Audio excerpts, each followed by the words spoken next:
Question. Can you live on last month's budget? Would love to know the answer.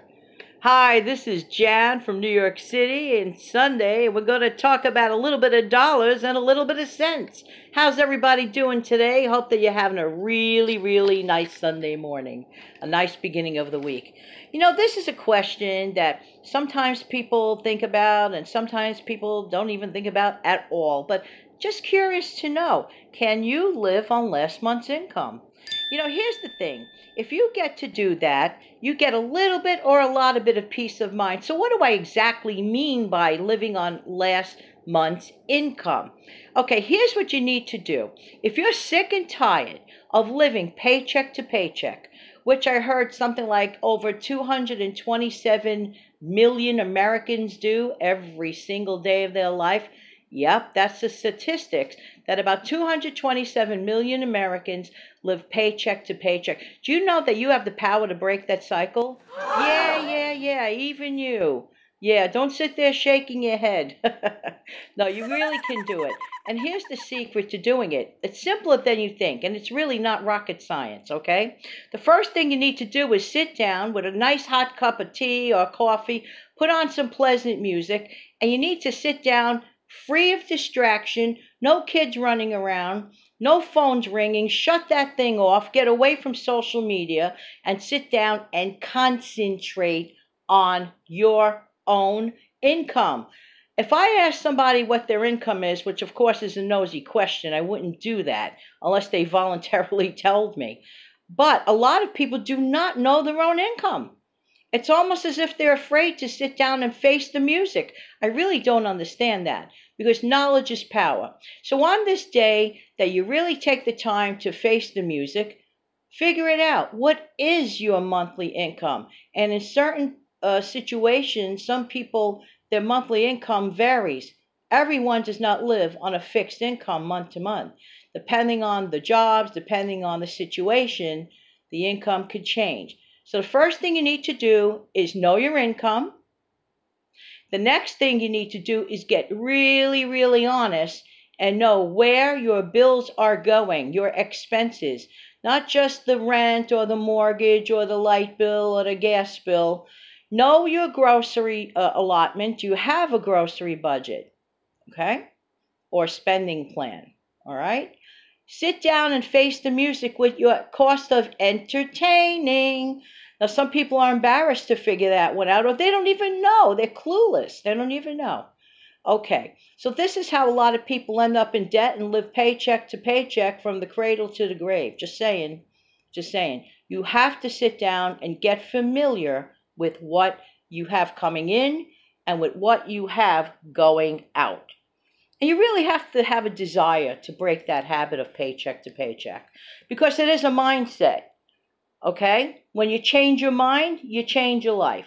Okay, so being honest with yourself, you're calculating your monthly expenses, okay? And listen, if you actually do spend $100 a month on the movies, write that down. Be honest, write it down, I'm telling you. The only person you're fooling is yourself if you're not honest with yourself, right?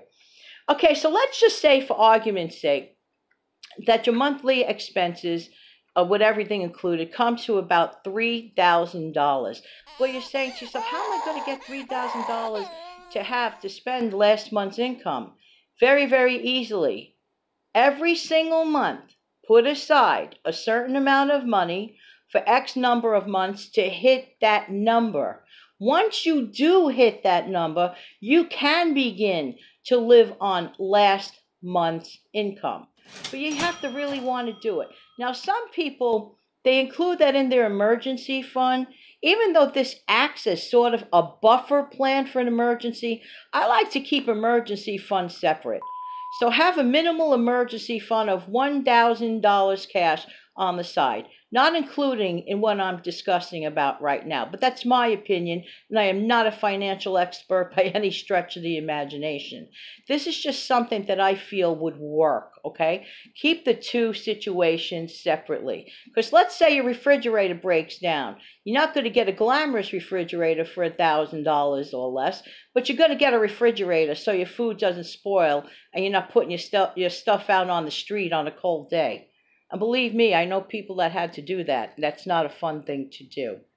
Okay, so keep the amount separate from your emergency fund. Why are you doing this at all? I'll tell you why. The whole idea is to reduce financial stress and increase your peace of mind. Isn't it nice to know that when your bills come in, you're not freaking out? Why? Because you have the money there.